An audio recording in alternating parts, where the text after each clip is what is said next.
Welcome to the Relay Video Podcast from Dementia Researcher and ISTAART. Hello, and thanks for tuning in. I'm Dave Cash, and I'm a research fellow at the Dementia Research Center in London at the UCL Queensware Institute of Neurology. I'm also the incoming chair of the Neuroimaging PIA. Today, I'm delighted to be talking with Dr. Shana Stites, who is an assistant professor in the Department of Psychiatry at the University of Pennsylvania. Hi, Shana. Thanks for taking time to be part of the Relay Podcast. Can I start by asking you to introduce yourself and tell us which PIA you're involved with? Absolutely. It's a pleasure to be here, and it's very nice to meet you.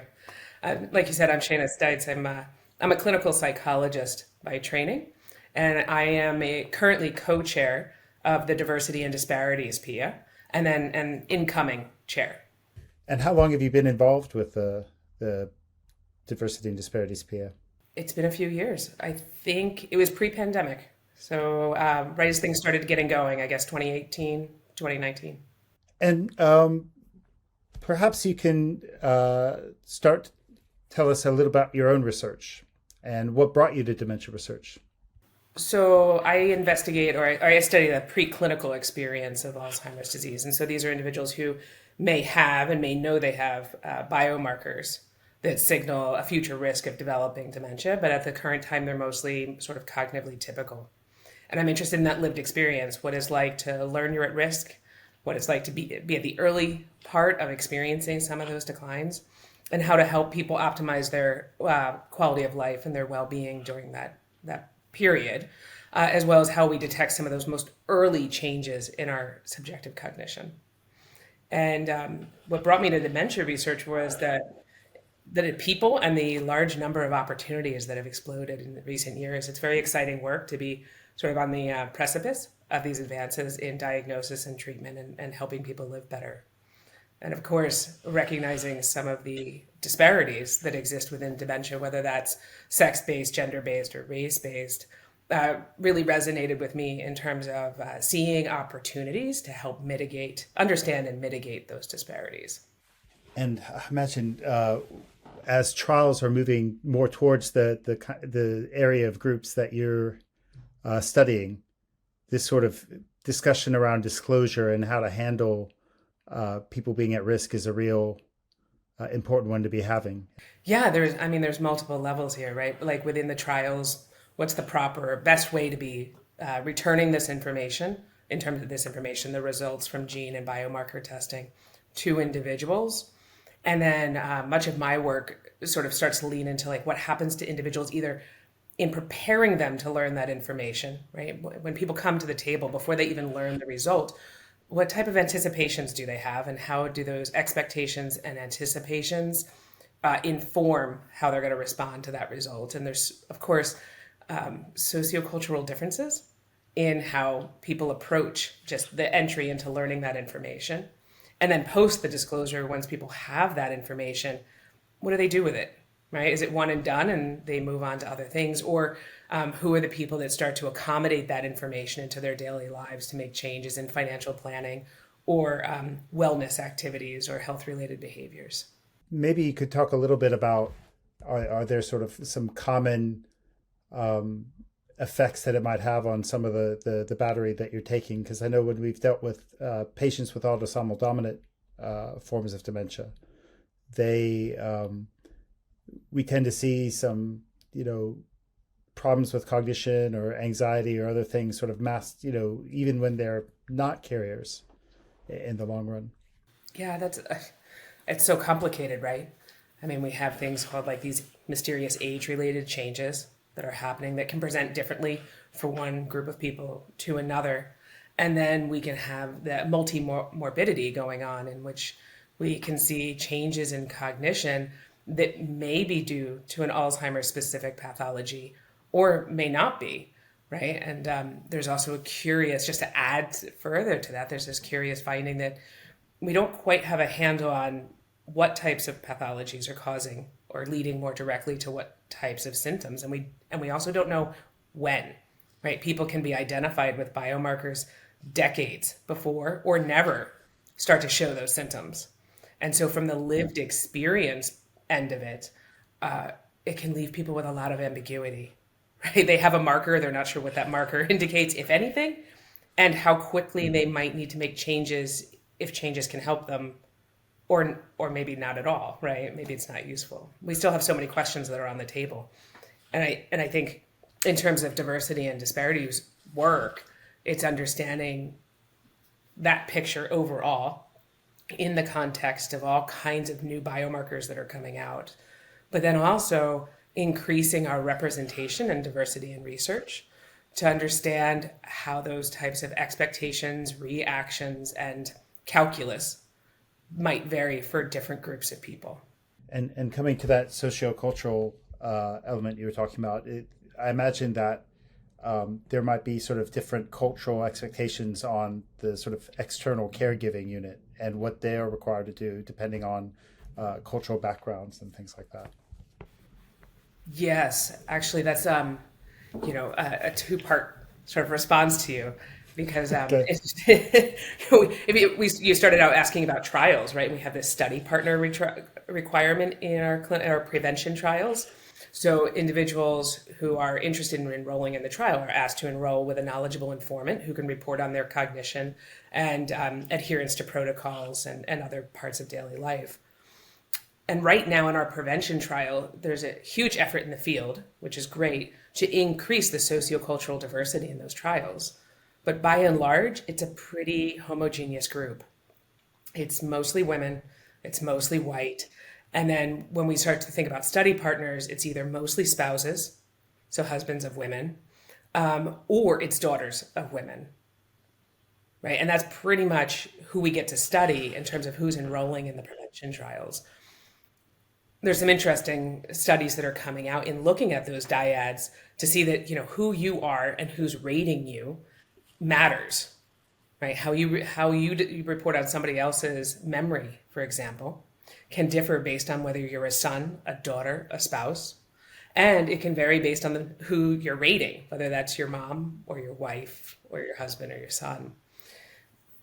Part two is to say that diversity is really limited, right? I can say it's mostly women in the trials and mostly women reporting on women and mostly white and mostly older adult. But we need to, when we actually look at the burden of Alzheimer's disease more broadly, it's a much more diverse community. It crosses sociocultural groups, right? African Americans are one of the subpopulations that experience the greatest burden from Alzheimer's disease. And yet we understand that caregiving structures and then likely informant structures would also differ within that subculture, those subgroups. But we don't know, there's not a lot of research in that area to understand how to then change our research structures to get more diversity in research, and how that diversity in informants and participants or patients is going to change how people report on each other and how they view each other and understand cognition. Sorry, that was a lot to get out there. And I guess there's the sort of the missing data question of those people who are unable to find caregivers. What do they look like, and what are the implications to diversity and disparity there? That's right. So from the little bit that we know about this in the research, comes from some of our standing cohort studies like HRS. And if we look at HRS and who's enrolling as an informant or acting as an informant in that study, what we find is that it's a similar structure, mostly spouses, mostly adult daughters, but then we see some sons that are stepping up. And then there's this category that gets lumped into other. And we really need to learn more about that group, because in there we have aunts, uncles, and grandkids and neighbors and all sorts of, it's more about like, who do people have relationships with, right? Who are willing to step into this role when we stop viewing those relationships through well-defined social structures like children and spouses. There's a lot of different people who might be willing to step up, but we may need to make changes to our research infrastructure to make that more possible for those individuals who would be considered non-traditional to step into those roles. I guess one of the first steps, I guess, is sort of outreach, or kind of making people understand who can be a caregiver and those sorts of things. A caregiver and what a family looks like. An informant, because we have researchers, when I say we, have fairly rigid views of who we think informants can be or should be or are. We form those views based through our sociocultural understanding, perhaps who we see in clinic, right? Who is also a sort of a self-selected group who's coming in. It's a biased lens. And so to your point, it would be expanding our understanding of who we think could fill that role and what family systems and care networks and friend networks look like. It would also be challenging some of the attitudes within the field. There is some pressure in research to standardize, right? To put protocols in place, and diversity can be the antithesis to that. We can see it as a threat to that infrastructure. You can see that within the informant literature, right? If we get all spouses, or we get them between spouses and children, then we're narrowing in, we're making it more homogeneous in ways that might protect or ensure the reliability and the validity of our research. And we really need to push back against those ideas, because we're trying to get towards diversity, right? And the minute we start to protect our research from diversity, we're now working against ourselves. Yeah, it's that problem of squeezing variability as much as you can, but at what cost in terms of reducing what it says about the overall population. So what are the hot topics and exciting areas in your field at the moment?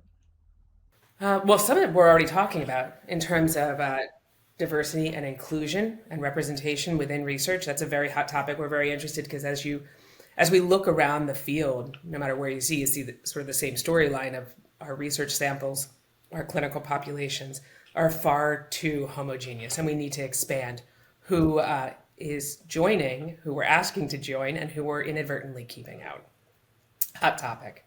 Another hot topic, and this might be coming up for AAIC in particular, it's on our mind, are these emerging therapeutics and what that means for equity in ADR, in Alzheimer's disease research. There are some drugs that are now either coming positive in our prevention trials or even being approved by some of our federal agencies. And so as those drugs start to come to market, there's going to be a lot of decisions around what are the criteria for a patient to access them, for a clinician to prescribe them, and where they might be accessible. We'll be having a panel at our PIA Day at AAIC that will invite some experts in to talk on those matters.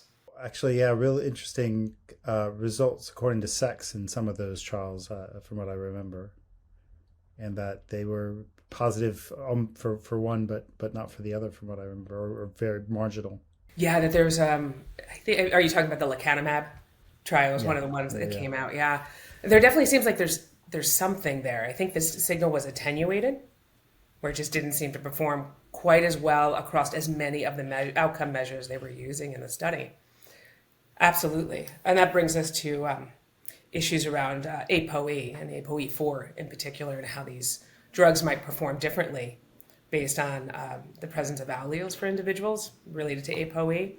And for diversity and disparities focused researchers, we understand that APOE varies across our subpopulations, our sociocultural groups.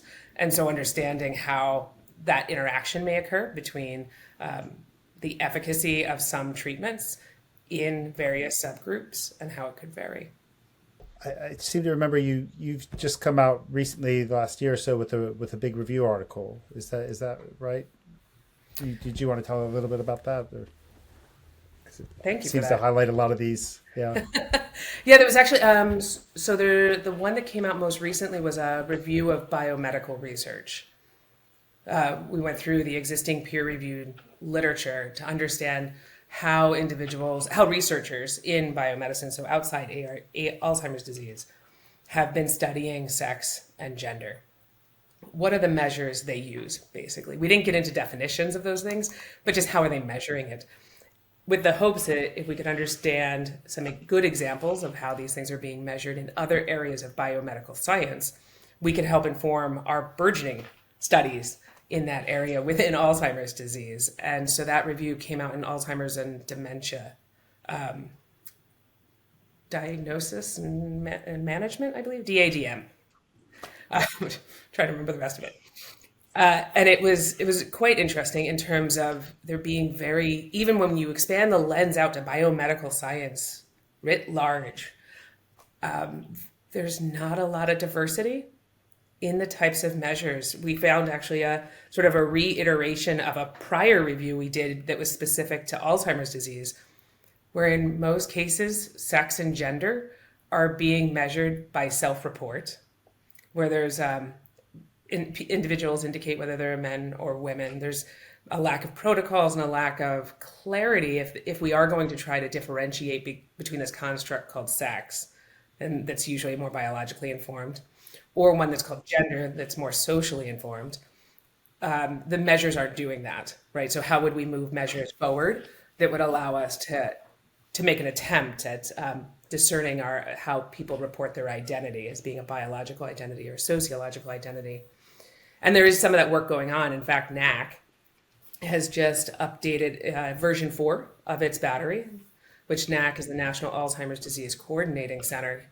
And it puts out the batteries that are collected throughout the Alzheimer's disease research centers here within the US. And so they've updated their battery to now be collecting sex as assigned at birth, as well as current gender identity and sexual orientation. So that new battery will be coming out.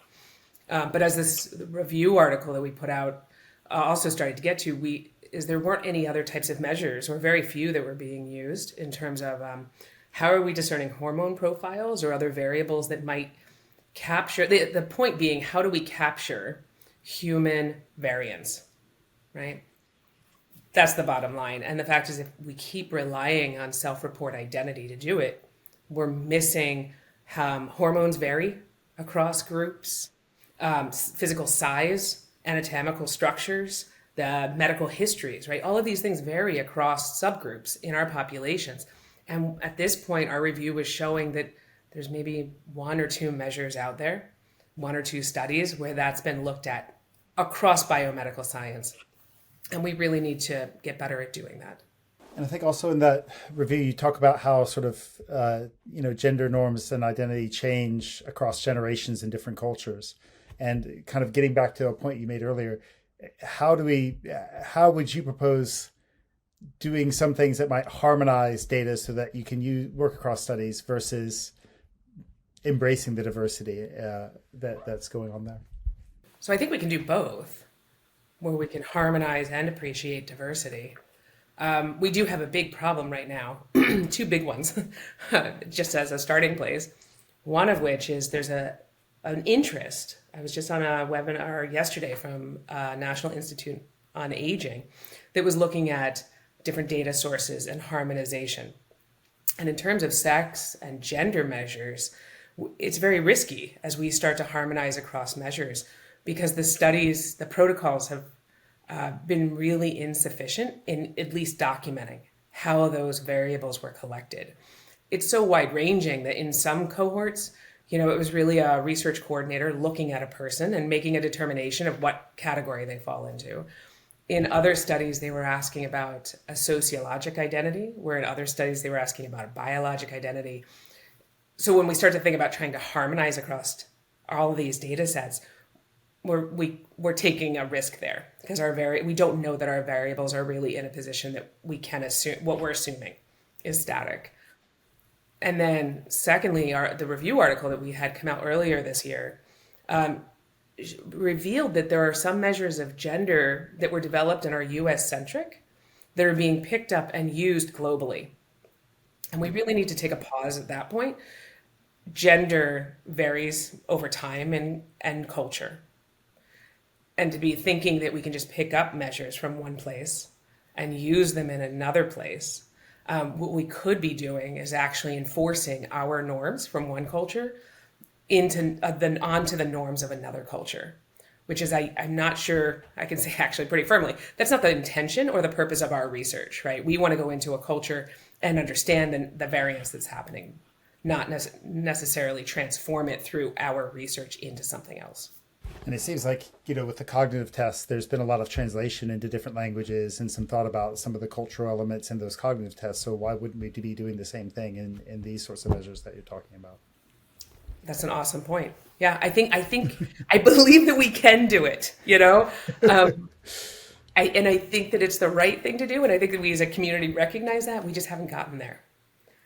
But it also means that understanding and studying sex and gender within Alzheimer's disease is even farther behind where some of the other things that we're studying, like cognition or such, are much more advanced, which then raises another issue because those things aren't separate, right? Like when we do our cognitive testing, we rely on our sex-based norms to adjust those tests. And the more we dig into the problems and insufficiencies with how we're studying and understanding sex and gender within our research, it casts out downstream effects on other parts of our research too. So again, we have over 800 people in our Diversity and Disparities PIA, which is fairly large, but I feel like we could use several thousand more because there's just so much work to be done. ISTAART is a great organization to go ahead and get started in. So it's free to join the PIAs once you're a member of ISTAART. So there's no reason not to join in these sorts of things, different PIAs, and hear more about it. Speaking of the PIA, maybe talk a little bit about how the work of your PIAs you believe supports the field of your field of research. Yeah, absolutely. I can say, for my work specifically, as well as the broader Alzheimer's disease community, our PIA has been doing great work. I feel like we're getting better and better each year that passes in being a main function being that we bring together people from a wide range of disciplines who all have a shared common interest in diversity and disparities work. And through bringing those folks together, they write review articles. And we also have workshops and meetings. We have special interest groups, which are smaller collections of the 800 people within our PIA, get together and attend talks and share ideas and actually sometimes have quite robust conversations. So that exchange of information and ideas, that's absolutely crucial. And then coming out, that's what happens within our PIA. Coming out of our PIA is some of these review articles that we write is synthesizing research from that otherwise I'm not sure would be getting out in the world quite the same way. And people are at least pointing to other articles through that research that the broader community can access and drill down on. You talked a bit about, I get, how some of the research is a bit behind and there are sort of norms around gender that are kind of established. And I was just wondering how much pushback you get from both the participants and the researchers when talking about these different elements of diversity and disparity, and how much you think the PIA can help break down some of that pushback. Oh, that's a good question. I started looking at that question, I think a year or so ago, as the conversation was happening about introducing what's called SOGI questions to NAC and other research cohorts. These are the sexual orientation and gender identity. And so it's really about asking people the sex they were assigned at birth, what their gender identity is currently, and then their current sexual orientation. And there was a lot of concern within the field that those questions were going to be problematic and in fact cause participants to not want to be part of the research or to skip questions or just, quit a questionnaire altogether. And I was curious about that. And that was how I sort of started looking into some of this. We started pilot testing some of these batteries. And for the most part, most people of our older adult participants don't blink an eye. They just answer these questions. Occasionally, you might get somebody who has a question about them, but not even so much in the current version of the questions we're using because they're pretty clear. What sex were you assigned at birth? Most people were assigned a sex at birth. I think it actually even goes so far as to specify like on your original birth certificate. So there's like no ambiguity. People can understand how to answer those questions. And then why most people, in the hundreds of people so far that I've seen the questionnaires be administered to, I think I had one person. And then I did an online survey of 3,500 people, and I had one person who took issue with it. And so I'd say the base rates there, at least for our participants, of having problems with these questions is very low. Most people are fine. I've heard a lot of actual positive things from people who especially identify as sex and gender minoritized communities, of being thrilled to see these questions because they feel like they're being recognized and that it's a safe space for them to participate. On the research end, it seems a little messier for researchers. There's some very legitimate concerns that have been expressed, right? People are concerned about there's an element of redundancy in some of these questions. And so in research cohorts where we're jammed with questionnaires, right, we can't afford a lot of redundancy. And so some people are irritated by that. Other people are concerned that as we parse out these smaller and smaller groups, that our cell sizes might lead to some groups being excluded from research, right? If we identify, let's say we can come up with a pool of a specific type of minoritized gender community, but there's only 5 people in that cell. What do we do with those individuals? And those questions haven't been answered because there's a few different options, right? But those conversations aren't happening for what we do. So in large, there's a concern that our efforts to be more inclusive in our research may have downstream negative consequences on leading people to be excluded. And then, of course, there's a group within the research community that's sort of sees this as one more change, right? As researchers, we're highly adaptive to change. We study science, we make discoveries, and then we change our science based on those discoveries. And they see the evolution of our studies and inclusion of sex and gender as being like all of those other areas in research where discoveries are made, narratives change, and then our research is then changed in reaction to that. A lot to consider, even when the motives are good and the pushback is not as bad as one might think. So regarding the PIA, maybe you could tell us a little bit more about the committee itself and how you guys organize your group. You mentioned a little bit about some of the subgroups, but a little bit more. So we have an executive committee that has a chair, a co-chair, a programs chair. I think most of the PIAs are structured sort of the same way. Chair, co-chair, programs chair. We have a graduate student or student liaison. I feel like there's someone else I'm missing in there. And a communications chair. That sort of makes up the executive committee.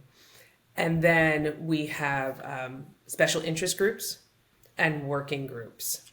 And really, I'd say the difference between them is really structural, only structural in terms of what ISTAART was forming at the time, or the terminology that ISTAART was using at the time these groups were formed, I think is the bottom line of that.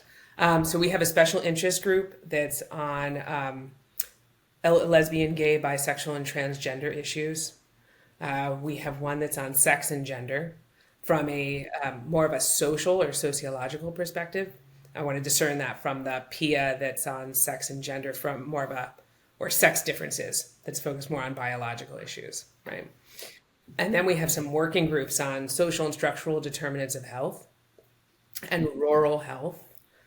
And there's one, and low and middle income countries, with a primary emphasis of that working group being expanding some of our research infrastructure globally, and of course, diversifying participation in research. And those are the groups that are coming up with a lot of the white papers, it sounds like, in the review articles. Is that right? That's correct. Okay. Yeah, I think at this point, each one of those groups has either published or is in the process of writing a review paper. Yeah. And that's a great way for people who want to get involved to reach out to one of these groups to ask what sort of papers are underway. Those who already wrote a paper, I think some of them are back actually looking at another one, just because we have so much expertise within these special interest groups and working groups in the PIA at large that it makes sense, right, for people to be getting together and being excited about ideas and then turning those ideas into papers. And how long has the PIA been going? I think I'm going to say it's 8 years at this point. Okay. That might be a little long. So I came in after it had been about a year or two in. So doing the math puts us around 6 or 7, I think. Okay. And is it the sort of the 2 year, for some of the leadership staff, it's 2 years, then 2 years, then 2 years as past chair. So it's kind of a 6-year sort of involvement with the PIA. Yeah, for some of the groups, right? I'm not sure if this is universal for all the PIAs, but some of our for our SIGs and for our working groups, there's a new policy that's coming in that you're part of that leadership for 2 years and then you rotate out.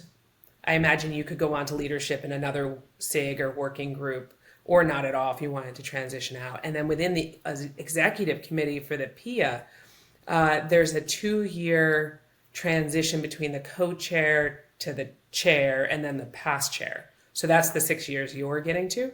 But then for communications chair and program chair, there's not an it's a 2-year term, but I don't think it's an automatic transition to another position. Also for our student liaison. Yeah, hopefully your students wouldn't be liaisoning for 6 years. That's for. Can I do something that's sort of, could I Sure. turn around to ask you a question? Because I'm so happy to be meeting you. You're such a celebrity in our world. I don't know about that, but sure, go ahead.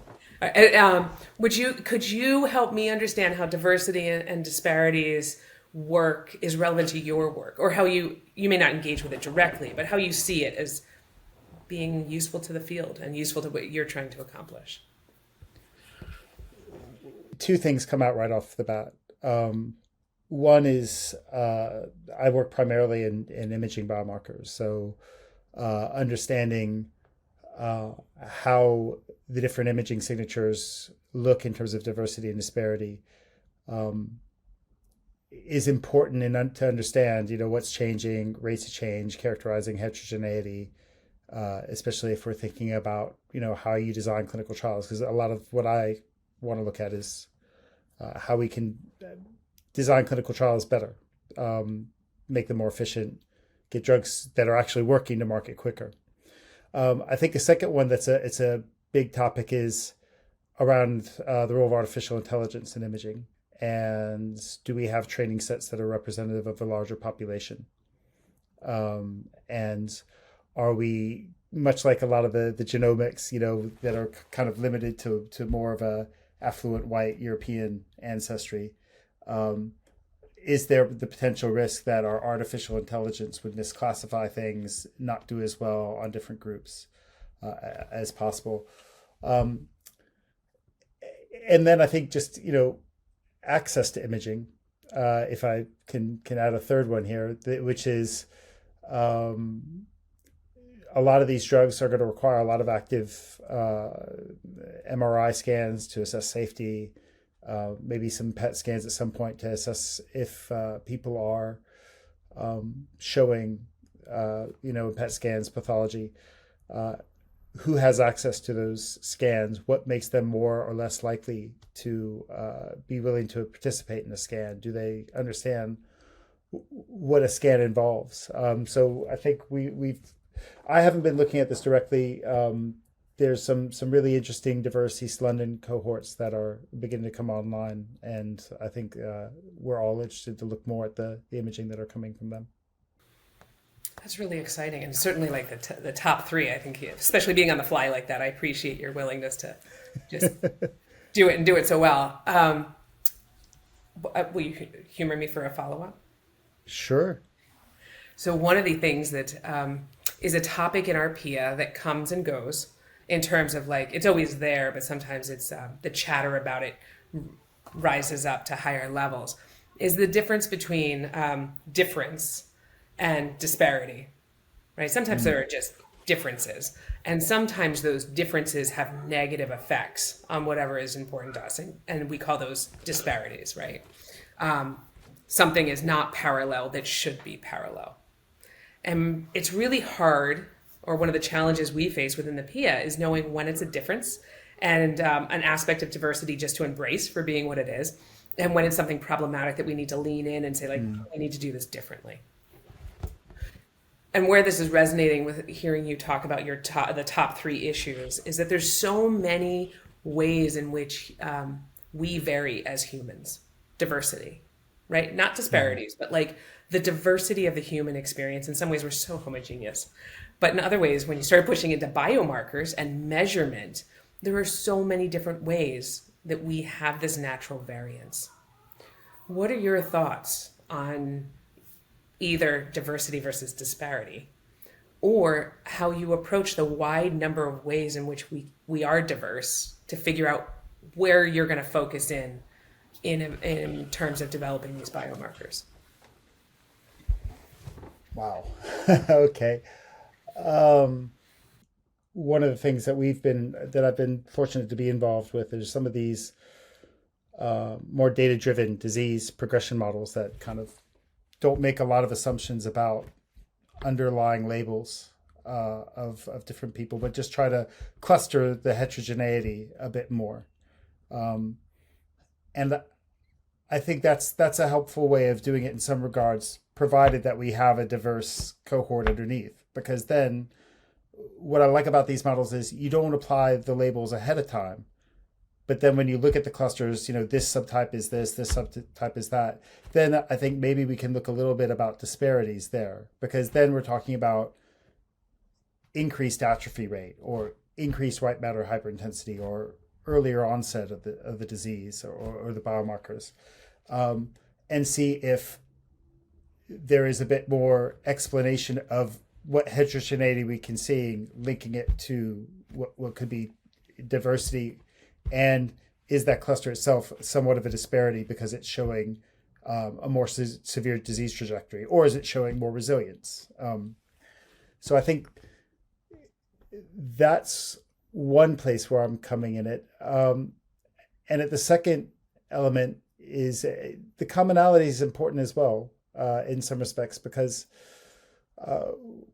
as you said, we can chop and change things quite a bit, but ultimately we need a drug that works across as many population groups as possible. And this is one of the things that I always get a little bit frustrated when people look at trial enrichment and they don't realize that, okay, we've reduced our population to 10%. So you're going to have a super high screen failure rate. And you're not going to be able to give the drug to a lot of people because it's not on label. But you've done a really good job dropping your variability down. Well done. So it's kind of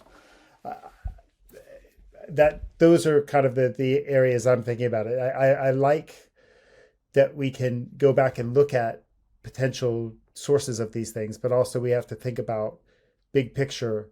Do we have drugs that are generally effective? And then we can drill down and see, okay, are these drugs more effective than others? Do they help predict response or adverse safety events more than others? I see. That makes a lot of sense. That's so helpful to hear you sort of talk through your thinking and your reasoning on the matter. It also, brings to bear just how important diversity and inclusion is, right? That underlying sample is really the place where you're starting, because otherwise you're going to be identifying clusters in homogeneous groups or clusters that aren't relevant to the outcome that you're interested in. So that definitely makes a lot of sense. And we can't measure this heterogeneity if we're missing 60 or 70% of the population, in that regards. So I'll finish up. It's been really great talking. I've had a really fun conversation hearing about your research and what your PIA does. Tell everybody what your PIA has planned, what its aims are for the coming year. And you mentioned a little bit already what you guys have planned for AAIC, but are you presenting yourself as well, or other members of your PIA? Yeah, I think actually we have a lot of members of the PIA that will be presenting at AAIC. I'll have some work on social and structural determinants of health. We have a PIA day that will be going on with this panel talking about the emerging therapies. We'd love everybody to come to that. We have multiple posters and talks that are going on, and I believe most of them are going to be tagged with the hashtag for the Diversity and Disparities PIA. So when the program finally comes out, I would encourage people to follow that hashtag, and then you'll be able to find the listing. I think we have at least 20 posters out there from postdocs. We have 100 from students. There's a lot of work that's going to be at AIC. And then for the next year moving forward, we are starting to think about what webinars we're going to be doing. We'd be interested to hear from people. They can always drop us an email on topics, or in fact, they're done with webinars and don't want to hear any more about them. And we're also continuing to pull together these review papers and focused commentaries. those, I think, are our big steps for the upcoming year. Thank you for asking. And David, it's been such a pleasure to get to talk with you. Likewise. It does sound like you have quite a lot planned for the next year. So we all do, it seems, as PIAs. It is time to end today's podcast. Thank you again for your time today and great conversation. One final question. Just you mentioned how you're at 800 members and you want to get to 2,000 to 3,000. So here's your opportunity to pitch to why listeners should sign up to your PIA. To be part of the diversity and disparities work. This is essential research for we're at this really exciting moment in Alzheimer's disease, and we need to understand how to bring forward these advances in diagnostics and treatment in a way that, as you said, is going to optimize them for the most people and the people with the highest burden. And to do that, there's so many things that we don't know and so many people that we need to bring to the table that we need all hands on deck. And there's plenty of roles to fill, whether that's an interest in helping diversify these research cohorts that we have going on, working on the design of clinical trials, or whether that's conducting the numerous studies of existing data that are out there to find out, how do we set up protocols for study partners to make it as inclusive as possible. There's so much work that needs to be done. We welcome everybody to join us. You can do that. You can find us on Twitter. We're out there. You can go to the ISTAART website and look us up there. You can write me personally, and I'll help you get mixed up with the group. And we will be at AAIC at the PIA evening or the reception that's going on. We will be in one of those. Thursday night, isn't it? What was that? It's Thursday night. Is that right? I believe so. Yeah. Please come join us. We'll be standing there lonely, waiting, looking for conversation. So come introduce yourself. Sounds great. Well, thank you very much, Shana, for taking the time to join us today. And to all the listeners, thank you for listening. You can find profiles on myself and my brilliant guest and information on how to become involved in the ISTAART on our website at dementiaresearcher.nihr.ac.uk and also at www.alz.org/ISTAART. There is the link in the show notes. I'm Dave Cash, and you've been listening to the Relay Podcast from Dementia Researcher and the Alzheimer's Association. We will be back tomorrow, so hit subscribe on YouTube or in your favorite podcast app to ensure you don't miss an episode. Thank you.